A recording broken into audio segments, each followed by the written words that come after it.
ان میں سے نمبر 1 ایران ہے۔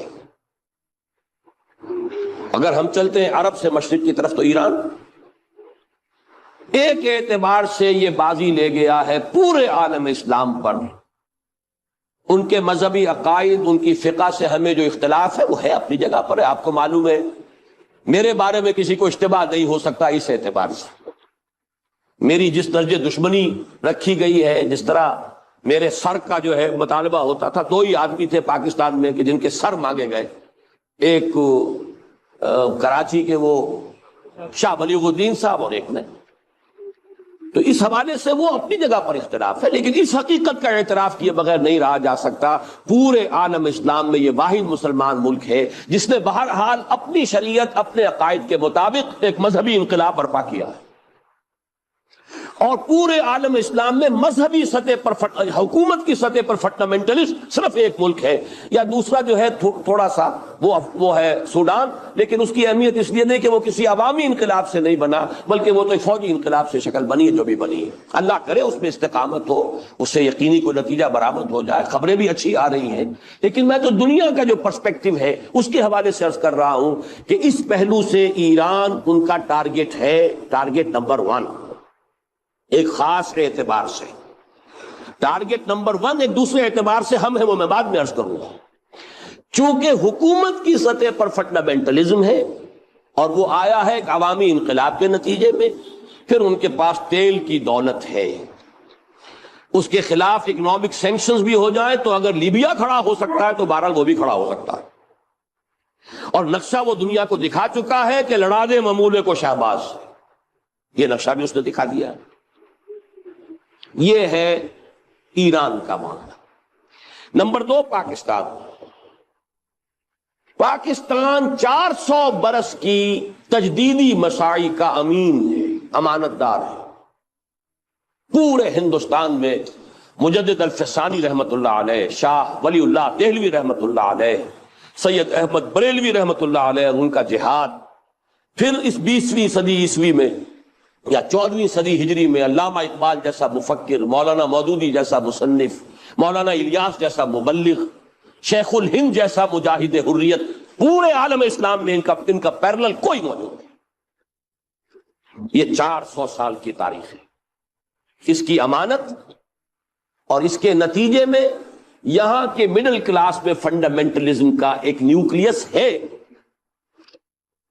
اگرچہ حکومت کی سطح پر کوئی پیش رفت نہیں ہو سکی آج تک، بلکہ اب تو پسپائی ہو رہی ہے، اب پیچھے ہٹ رہے ہیں۔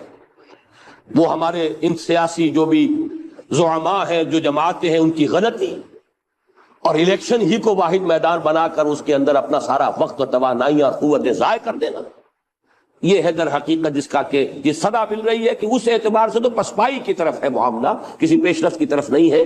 لیکن باہر والے تو دیکھتے ہیں نا کہ اندر کیا کچھ مواد موجود ہے۔ اگر مڈل کلاس میں وہ فنڈامنٹلزم کا بارود موجود ہے تو کسی بھی وقت اس کے اندر جو ہے وہ کوئی دھماکہ ہو سکتا ہے۔ دوسری بات جو ان کے لیے ایک اعتبار سے ٹارگٹ نمبر 1 ہمیں بنا رہی ہے، وہ ہمارا ایٹمک نو ہاؤ ہے، پورے عالم اسلام میں اور کسی کے پاس نہیں۔ اسلامی بم اگر بنے گا تو یہی بنے گا۔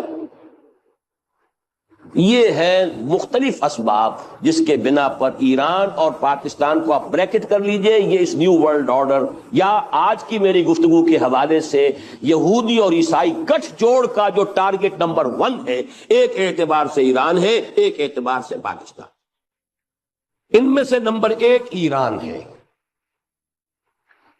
اگر ہم چلتے ہیں عرب سے مشرق کی طرف تو ایران ایک اعتبار سے یہ بازی لے گیا ہے پورے عالم اسلام پر۔ ان کے مذہبی عقائد، ان کی فقہ سے ہمیں جو اختلاف ہے وہ ہے اپنی جگہ پر ہے۔ آپ کو معلوم ہے میرے بارے میں کسی کو اشتباہ نہیں ہو سکتا اس اعتبار سے۔ میری جس درجے دشمنی رکھی گئی ہے، جس طرح میرے سر کا جو ہے مطالبہ ہوتا تھا، 2 ہی آدمی تھے پاکستان میں کہ جن کے سر مانگے گئے، ایک کراچی کے وہ شاہ بلیغ الدین صاحب اور ایک نے۔ تو اس حوالے سے وہ اپنی جگہ پر اختلاف ہے، لیکن اس حقیقت کا اعتراف کیے بغیر نہیں رہا جا سکتا پورے عالم اسلام میں یہ واحد مسلمان ملک ہے جس نے بہرحال اپنی شریعت، اپنے عقائد کے مطابق ایک مذہبی انقلاب برپا کیا ہے، اور پورے عالم اسلام میں مذہبی سطح پر حکومت کی سطح پر فنڈامنٹلسٹ صرف ایک ملک ہے، یا دوسرا جو ہے تھوڑا سا وہ ہے سوڈان، لیکن اس کی اہمیت اس لیے نہیں کہ وہ کسی عوامی انقلاب سے نہیں بنا، بلکہ وہ تو ایک فوجی انقلاب سے شکل بنی ہے جو بھی بنی ہے۔ اللہ کرے اس پہ استقامت ہو، اس سے یقینی کوئی نتیجہ برآمد ہو جائے۔ خبریں بھی اچھی آ رہی ہیں، لیکن میں تو دنیا کا جو پرسپیکٹو ہے اس کے حوالے سے عرض کر رہا ہوں کہ اس پہلو سے ایران ان کا ٹارگٹ ہے، ٹارگٹ نمبر 1 ایک خاص اعتبار سے۔ ٹارگٹ نمبر 1 ایک دوسرے اعتبار سے ہم ہیں، وہ میں بعد میں عرض کروں گا۔ چونکہ حکومت کی سطح پر فنڈامنٹلزم ہے اور وہ آیا ہے ایک عوامی انقلاب کے نتیجے میں، پھر ان کے پاس تیل کی دولت ہے، اس کے خلاف اکنامک سینکشنز بھی ہو جائیں تو اگر لیبیا کھڑا ہو سکتا ہے تو بہرحال وہ بھی کھڑا ہو سکتا ہے، اور نقشہ وہ دنیا کو دکھا چکا ہے کہ لڑا دے ممولے کو شہباز، یہ نقشہ بھی اس نے دکھا دیا۔ یہ ہے ایران کا معاملہ۔ نمبر 2 پاکستان۔